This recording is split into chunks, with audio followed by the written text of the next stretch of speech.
मेरी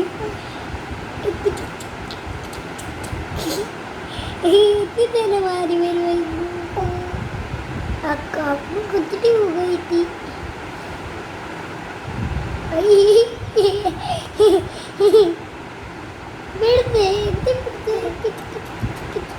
कपड़ा निकालते हो नहीं रो तो नहीं है।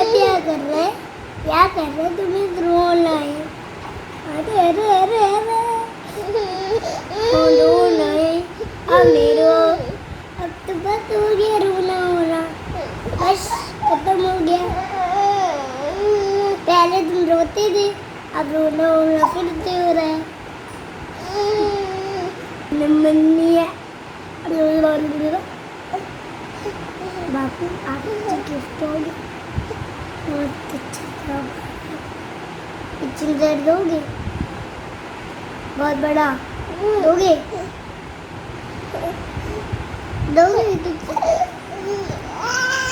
आई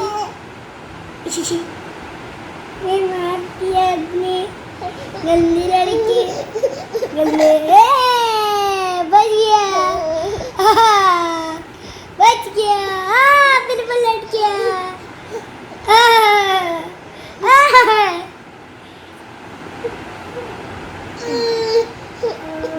everyone, very very good evening. कैसे हैं आप सब? आई होप आप सभी लोग बहुत ही अच्छे होंगे, स्वस्थ होंगे, सुरक्षित होंगे, अपने घर पर होंगे।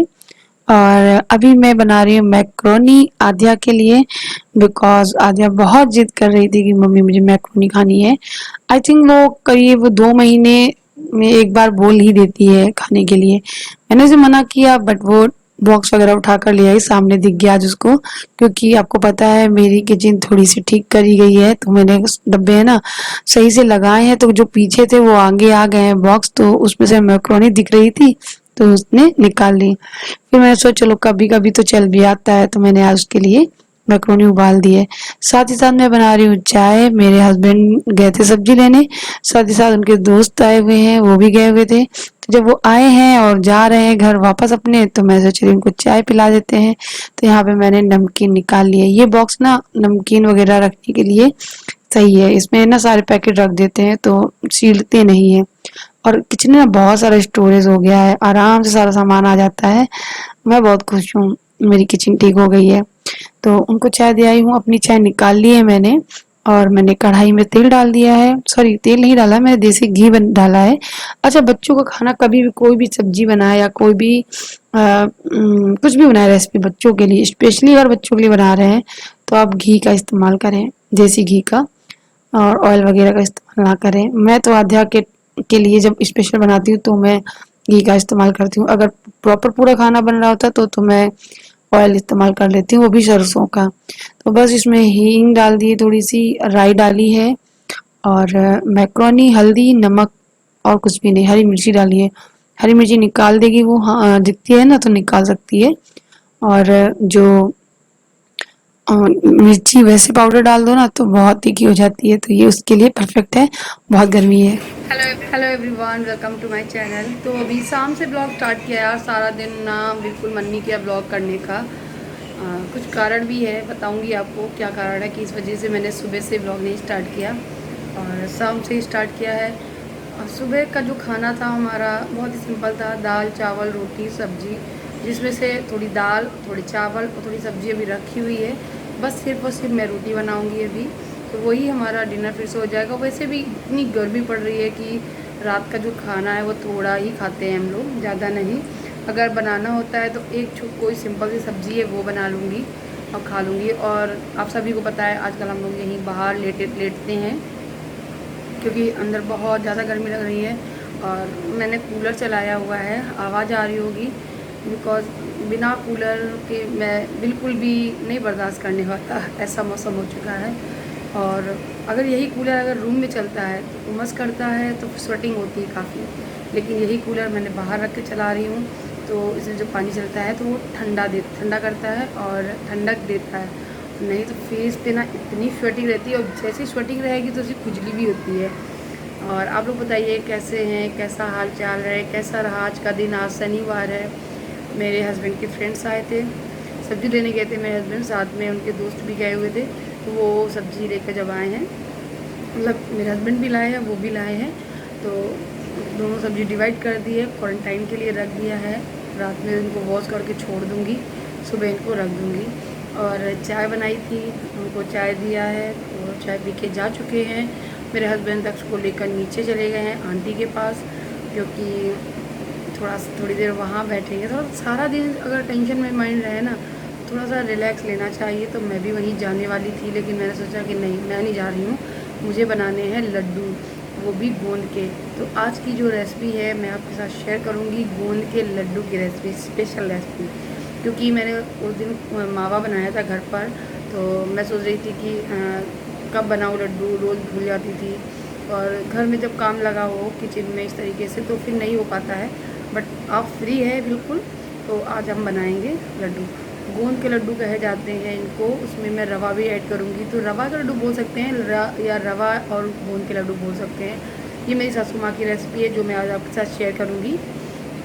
क्योंकि मैंने उनसे फ़ोन पे बात करके हर एक चीज़ पूछी है कि क्या क्या पड़ता है, कैसे होता है, तो वही मैं बनाने जा रही हूँ। तो चलिए किचन में चलते हैं, बनाना स्टार्ट करते हैं। नहीं तो पता है क्या होगा, दक्ष आ जाएगा ऊपर, तो रो रो के कर देगा बुरा हाल, और मेरा काम है ना कोई नहीं हो पाएगा। और मैं आपको बताऊंगी कि आज पूरा दिन मेरा माइंड क्यों अपसेट रहा और मैंने ब्लॉग क्यों नहीं स्टार्ट किया। बहुत सारी चीज़ें हैं जो कि आप लोगों के साथ शेयर करनी है अभी। तो चलिए पहले लड्डू बना लेते हैं, और खाना वगैरह खा के फिर मिलूँगी मैं आपको। अब शाम को, शाम तो हो ही गई, मतलब रात में, तब मैं आपके साथ शेयर करूँगी अपनी बातें, जो भी है, दिल की बातें, मन की बातें, है ना। जैसे कि आप लोग मेरे साथ शेयर कर देते हैं कभी कभी, तो अच्छा लगता है। चलो बहुत सारी हो गई। अभी मैं टाइम बताऊँ तो 8 बजने में सिर्फ और सिर्फ 10 मिनट बाकी हैं, और 9 बजे हम लोग खाएंगे खाना। इसी 1 घंटे के अंदर अंदर हमको बनाने हैं लड्डू। चलिए स्टार्ट करते हैं। लड्डू बनाने के लिए चाहिए मावा, सूजी और ड्राई फ्रूट, जो भी आपको पसंद है वो, पिसी हुई चीनी, देसी घी और गोंद। क्योंकि ये गोंद के लड्डू हैं, और उसको बाइंड करने के लिए, बाद में ऊपर से लगाने के लिए गरी का बुरादा, मेरे लिए काजू, बादाम एंड किशमिश। तो ये सारी सामग्री चाहिए। और मैंने कढ़ाई रख ली है, इसमें डाला है देसी घी। पहले थोड़ा घी डाल के आपको रवा को भून लेना है, एकदम ब्राउन हो जाए। क्योंकि मेरा जो खोआ है वो अच्छे से ब्राउन हो चुका है, क्योंकि मैंने उसको जब पकाया था, मतलब बनाया था, घर का ही खोआ है ये। जब मैंने इसको बनाया था खोए को, तो मैंने अच्छे से भून के रखा था। बिकॉज ना ज़्यादा दिन हो जाते हैं, 2 या 3 दिन, तो वो कम पका होता है खोआ, तो ना उसमें महक आने लगती है। लेकिन ऐसे इस तरीके से रखेंगे ना, तो बिल्कुल भी महक नहीं आएगी। और उसके बाद सूजी निकाल लेना है, और उसमें थोड़ा घी डालकर गोंद को फ्राई कर लेना है। गोंद ना मोस्ट इम्पॉर्टेंट है, क्योंकि यही गुड़ ये लड्डुओं में ना मेन है। इसी से लड्डुओं की जान आ जाएगी। तो ये बहुत अच्छा भी होता है, हेल्दी भी होता है। उसके बाद उसी बचे हुए घी में मैंने मावा को भून लिया, ताकि फ्रिज से निकला हुआ है ना टाइट टाइट सा, तो वो थोड़ा सॉफ्ट हो जाए। तो मेरे पास कोई लकड़ी का स्पैचुला नहीं है जिसको मैं इसको रगड़ रगड़ के चिकना करूं। तो मैंने क्या किया, मेरा एक पराठा दबाने वाला, नहीं दबना बोलते हैं, वो था। मैंने उसकी हेल्प से इसको इस तरीके से मैश किया। बहुत चिकना करना होता है मावा को।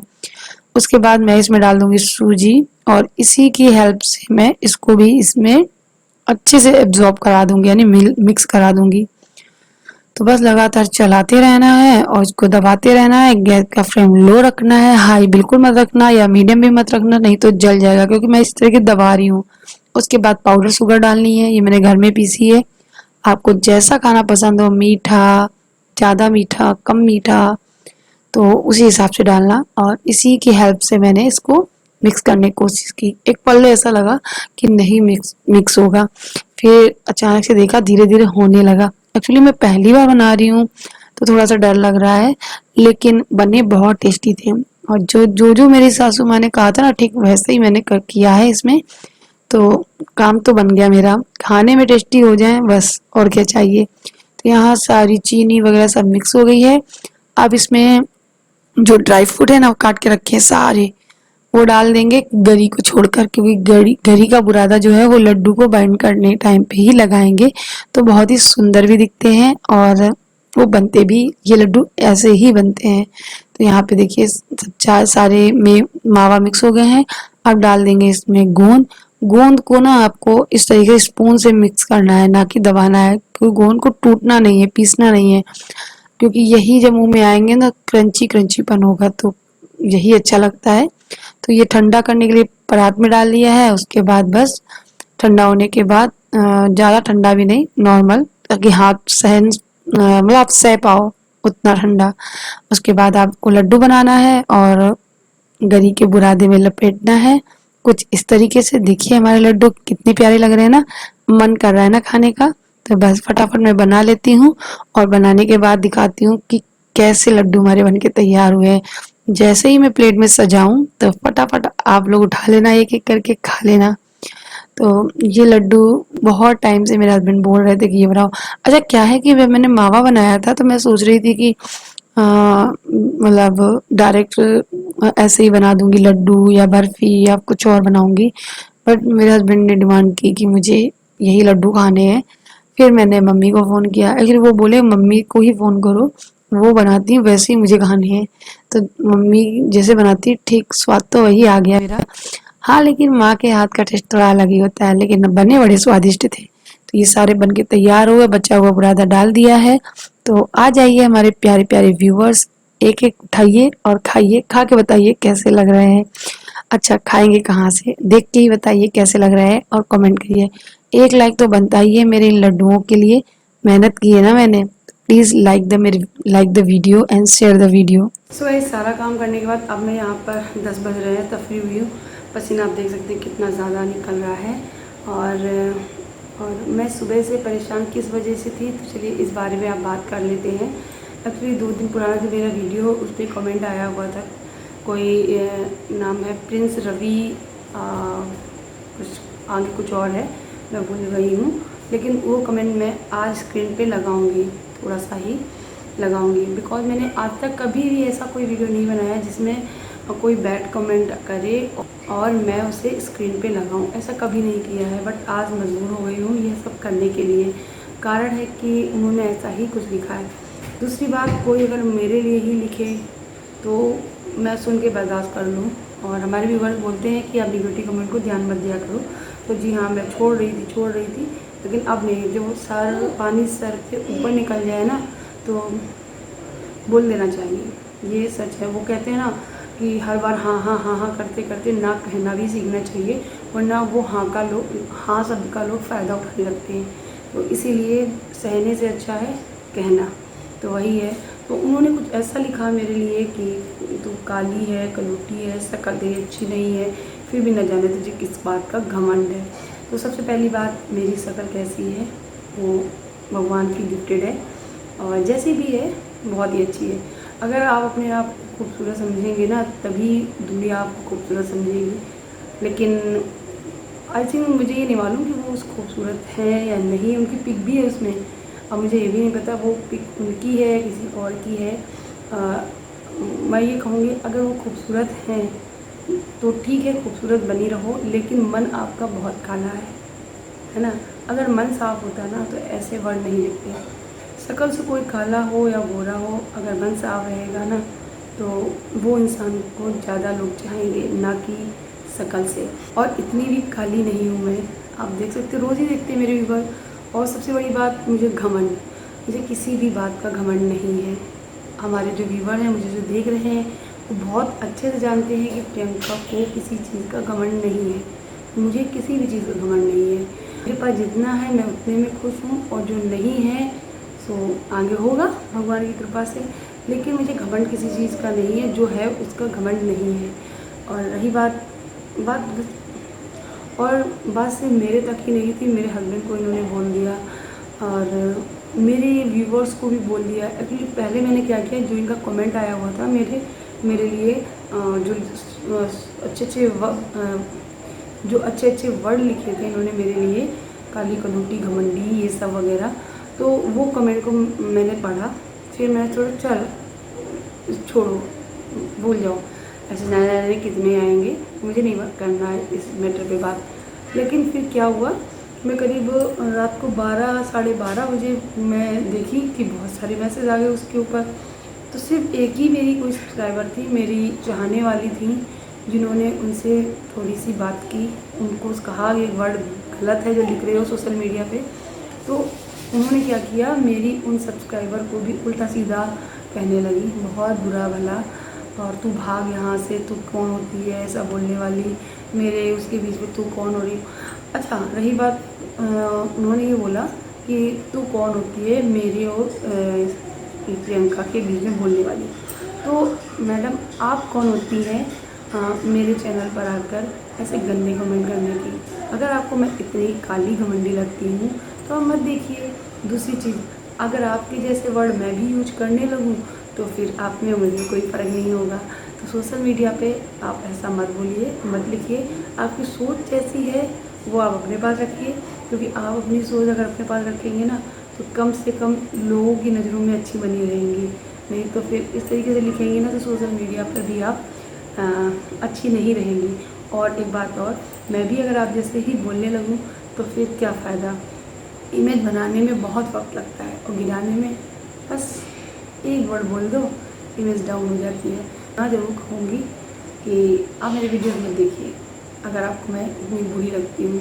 और एक चीज़ और, मैं बोल रही हूँ आप मत देखिएगा तो आप ज़रूर देखेंगे, कल फिर देखेंगी, परसों फिर देखेंगी, और अगर आपको गुस्सा आ रहा होगा ना तो कमेंट भी करेंगी। और मुझे इस बात का बुरा लगा कि आपने मेरे लिए भी बोला, मेरे हस्बैंड के लिए भी बोला, और मेरे व्यूअर जो मेरे वेल विशर हैं जिन्होंने आपको समझाने की कोशिश की, आपने उनसे भी झगड़ा किया। तो पहले मैंने उनके कमेंट को मैंने पिन किया कि लोग तक जाए देखे। फिर मैंने रात भर वो पिन रहा। सुबह मेरे दिमाग में आया कि कहीं और मेरे कोई सब्सक्राइबर उनसे बोलने लगे तो कहीं उनको भी ना उल्टा सीधा कहने लगे। तो मैंने सोचा चलो इनको रिमूव मारो, तो मैंने उसको रिमूव कर दिया। लेकिन मैं उसके बारे में बात ज़रूर कर रही हूँ। क्यों? क्योंकि वो मैडम गलत हैं। तो बस रिक्वेस्ट ही करूँगी कि ऐसे कमेंट ना करें। अगर आपकी धारणा मेरे लिए ऐसी है तो अपने तक ही रखें, सोशल मीडिया पे मत फैलाएं। तो चलिए गाइस, मैं कभी भी उदास नहीं होती हूँ, लेकिन हाँ थोड़ा सा ये रहता है कि मेरे व्यूवर से भी फाइट कर ली उन्होंने बातों के थ्रू, वो बहुत बुरा लगा। तो मैं पंखा बंद करके बैठी हूँ, पसीना बहुत आ रहा है। और हाँ, मैं ये अपने इयरिंग्स ना उतार के सोऊंगी। पता है क्यों? क्योंकि मुझको आदत नहीं है ना ये वाले सब पहन के सोने की। तो आप लोग मुझे बताना किस किस को इस तरीके से उतार के सोने में अच्छा लगता है, कौन कौन पहन के भी सो जाता है। और जो मेरे छोटी छोटी बालियाँ हैं गोल्ड वाली, वो पहन के सो जाती है, वो अच्छी लगती है। तो चलिए मिलती हूँ नए ब्लॉग के साथ में, तब तक के लिए bye bye, take care, thank you for watching. और आद्या भाग कर आइए बाय करने के लिए। अच्छा बाय बाय। Bye bye.